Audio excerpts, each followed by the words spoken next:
एक प्रश्नकर्ता का ये प्रश्न है कि क्या गुरु शिष्य के कर्म बंधनों से जो पाप कर्म है उनसे मुक्त करवा सकता है अथवा किए हुए कर्म गुरु के द्वारा काटे जा सकते हैं।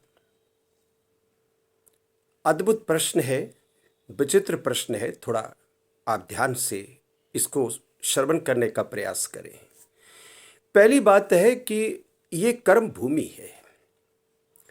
कर्म के बिना कोई भी जीव यहां रह नहीं सकता है।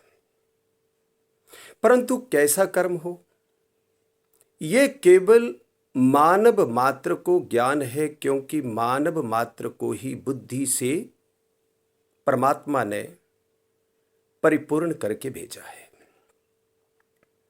आपके प्रश्न का उत्तर है, कर्मों किए गए कर्मों के फल भोगे बिना तो मुक्त नहीं हुआ जा सकता, और कोई भी अपने किए हुए कर्मों को दूसरा नहीं काट सकता, ना मुक्त कर सकता है। लेकिन कर्मों की दिशा अवश्य बदली जा सकती है। समझे थोड़ा। भगवान राम सिंहासन पर बैठ रहे हैं, मुहूर्त तय है, और अगले ही दिन पासा पलटा, वनवास हो गया। ये भगवान किसकी सूचना दे रहे हैं? भगवान ये संकेत करते हैं कि कर्म से छुटकारा तो कदाचित परमात्मा भी इस धरातल पर अवतरित होते हैं, तो ये सामान्य जीव को ज्ञान देते हैं, उपदेश देते हैं, स्वयं वनवासी बनकर के, कि भाई यहां पर ऐसा भी हो सकता है। देखिए, विचित्र बात है कि जहां इतने शूरवीर योद्धा महाभारत के युद्ध में है, अभिमन्यु मारा गया है। और कैसे मारा गया आप सभी जानते हैं। भगवान कृष्ण वासुदेव भी वहीं पर उपस्थित है, फिर भी अभिमन्यु बच नहीं सकता। ये कर्म नहीं तो क्या है? भगवान श्री कृष्ण जेल में जन्मे, अद्भुत बात है। जो सबको भव बंधनों से मुक्त करता है, वो कारावास में प्रकट हो रहे हैं। ये क्या संकेत है? ये संकेत केवल यही है सामान्य जनता को समझाने का कि भाई जो परिणाम स्वरूप प्राप्त होता है उसको सिर झुकाकर स्वीकार करें। महादेव निर्वस्त्र अवधूत भेष कैलाश पर आसीन है, आज तक ना मकान और ना परिधान, दोनों से मुक्त है। क्या संकेत है? मात्र संकेत है। वो तो त्रिलोकी को सुंदर सुंदर भवनों में बसा करके स्वयं कैलाश में निवास करते हैं। कारण क्या है? ये जनता को समझाते हैं। ये बता रहे हैं कि कभी ऐसा भी आ जाए समय तो भाई स्वीकार करें, लेकिन शक्य वर्षते रपि, कि सैकड़ों वर्षों, हजारों वर्षों, जन्मों जन्मों तक, युगों युगों तक भी कर्म पीछा करता है। जिस प्रकार बछड़ा माता का पीछा करता है, या जिस प्रकार मां बछड़े का पीछा करती है, इसी ही प्रकार से कर्म कर्ता का पीछा करता है। क्योंकि एक बात तो है कि अगर कुछ किया तो कर्म हुआ, और कर्म हुआ तो आप कर्ता बन ही गए हो। मत हजार आप प्रयास करें, छूट नहीं सकते हैं। भगवान श्री कृष्ण को कारावास प्राप्त हुआ जन्म लेते समय।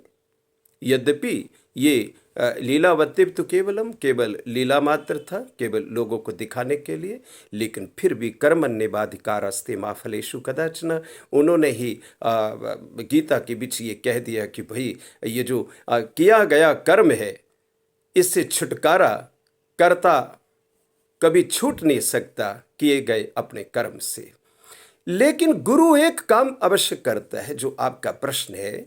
गुरु कर्मों की दिशा को मोड़ देता है। गुरु कर्मों के पर्वत को छोटा बना सकता है। गुरु आपके दुष्कर्मों को ये जो दुष्कर्मों का पर्वताकार बनाया जा रहा था जीव के द्वारा अज्ञानतावश, उस अज्ञानतावश किए हुए कुकर्मों को सदगुरु तोड़ करके तो एक उसको सत्कर्मों की धारा में बदल सकते हैं। अथवा जब गुरु प्राप्त हो जाता है तो वो असत्य से सत्य का मार्ग दिखा देते हैं।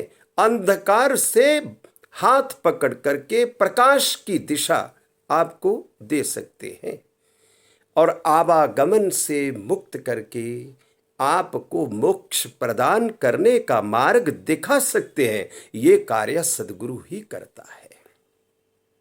ये संसार भवाटवी है, एक प्रकार का भयानक जंगल है और इस जंगल में उलझ जाने का, फंस जाने का भय है। इस भय से मुक्त करने का माध्यम अगर कुछ है, कोई है, तो केवल सदगुरु ही है। सदगुरु का बहुत बड़ा योगदान साधारण जीव पर होता ही है, क्योंकि जीव अज्ञानतावश अज्ञानांधकार में कूदता रहता है, भवाटवी में भटकता रहता है। उसकी भटकन से उसको किनारे करते हुए पकड़ करके उसको सन्मार्ग के धरातल पर गुरु खड़ा कर देता है कि भैया सत्य का मार्ग ये है, इसका अवलंबन एताद बलंबनम श्रेष्ठम, उपनिषदों के अनुसार कि यही अवलंबन सही है, वो सही दिशा। असतो मा सद्गमया, ये दृष्टिबोध आत्मा व अरे ज्ञातव्य श्रोतव्य, कि आत्म तत्व को जान पहचान। ये पहचान अर्थात वो जो सत्कर्म है, आप जब उसके कर्ता न बन करके साक्षी मात्र बन जाओगे तो सदगुरु आपको ये बताता है कि ये कर्ता की ये जो डिक्टेटरशिप है आपके अंदर, इसको आप छोड़ो, निमित्त मात्र बन जाओ। जब आप किए हुए कर्मों का उस पर आसक्ति नहीं रखते, उस पर अभिमान नहीं जतलाते, उसमें अहम बुद्धि का प्रवेश नहीं आने देते, तो निश्चित रूप से वो कर्म भवबंधन में नहीं डालेगा, भवबंधनों से मुक्त कर देगा, क्योंकि उसमें अहम की गंध छूट जाती है। यही गुरु सिखाते हैं। गुरु एक ऐसी मूर्त को प्रकट करते हैं, आपके भीतर की सत्यता को प्रकट करते हैं। आपकी अनावश्यक जो अवयव है, जैसे चट्टान पर अनावश्यक सामग्री चढ़ी होती है तो कोई मूर्तिकार छैनी और हथौड़ा लेकर आता है, उसको काटता है, छांटता है और धीरे धीरे सुंदर प्रतिमा को प्रकट करता है। सद्गुरु इसी प्रकार से इस शरीर के भीतर ये जो मन और इंद्रियों का, बुद्धि का ये जो खेल चलता है और इंद्रियां जो है भौतिकतावाद में भटका देती है, सद्गुरु ज्ञान का एक ऐसा चश्मा देता है कि गुरु मात्र ये कह देता है कि ठहरो, रुक जाओ, ये मार्ग नहीं है, ये तुम्हारी दिशा नहीं है, तुम धंसने के लिए नहीं आए भाई, तुम उठने के लिए आए हैं। तुम्हारी यात्रा दिव्य धाम की तरफ चलनी चाहिए। तुम्हारी यात्रा जो है ये पतन की खाई की तरफ जाने के लिए नहीं है। ये मनुष्य जन्म जो है उत्कृष्ट जन्म है, उत्थान के लिए मिला है, ये पतन के लिए नहीं मिला। यहीं पर शिष्य सावधान हो जाता है और उसके बाद वो सत्कर्मों का अध्याय लिखना शुरू कर देता है। या तो सत्कर्मों का मात्र वो साक्षी बन जाता है, करता रहता ही नहीं। वैसे तो ख्याल रखें कि इस जीवन में हम लोग जो हैं वो कर्म करते ही रहते हैं। तो जब कर्म करते हैं तो कर्ता बनते हैं और जब कर्म कर्ता बनते हैं तो फंस भी जाते हैं। तो सदगुरु एक और तरीका भी बताते हैं कि तुम बांसुरी बन जाओ, कि फ्लूट पर फूंक मारने वाला कोई दूसरा है, वो तुम्हारा सदगुरु है। वो कोई सुर छेड़ेगा तो तुम बज जाना, वो तुम्हें जैसे समझाएगा समझ जाना, वो तुम्हें जैसे चलाएगा तुम चलना, वो तुम्हें जैसे बजाएगा तुम बज जाना, सुलाएगा तो सो जाना, अगर जगाएगा तो जग जाना। सदगुरु केवल ये बोलता है कि तुम निमित्त मात्र बन जाओ। जैसे पड़ा है ढोल, जब तक नहीं दी थाप तो मौन है ढोल, जब कोई बजाएगा तो बोलेगा, नहीं तो पड़ा रहेगा। तुम केवल गुरु के समर्पित हो जाओ, तुम केवल नियति को साक्षी मान करके दृष्टा मात्र बन करके क्रियाओं को करते रहो, ताकि तुम कर्म बंधन के चक्कर में फंसो ही मत। कर्म बंधन में फंसने का कारण यह है कि अभिमान जब व्यक्ति के ऊपर छा जाता है, और दंभ अभिमान जो है मदोन्मत्त हाथी की भांति जब वो अहम रावण की भांति दशानन की भांति करता है, तब उलझ जाता है। इस उलझन को ज्ञान की तलवार से सदगुरु काट देते हैं।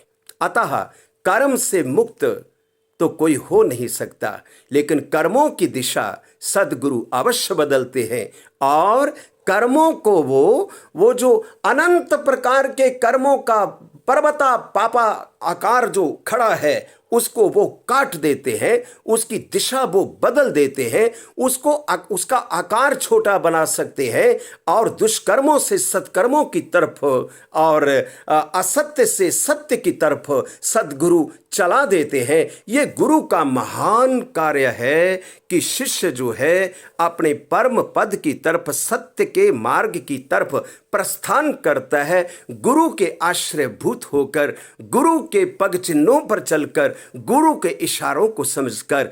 तो कर्म जो है ये तो भाई सोच विचार करके करिए, ये तो काटना ही पड़ेगा। जो कर दिया वो कटेगा, पता नहीं कब कटेगा, निश्चित नहीं किस युग में कटेगा, किस उम्र में कटेगा, किस जन्म में कटेगा, लेकिन कर्म बंधन प्रत्येक जीवात्मा को भोगना ही पड़ता है। हरि शरणम, नमो नारायण।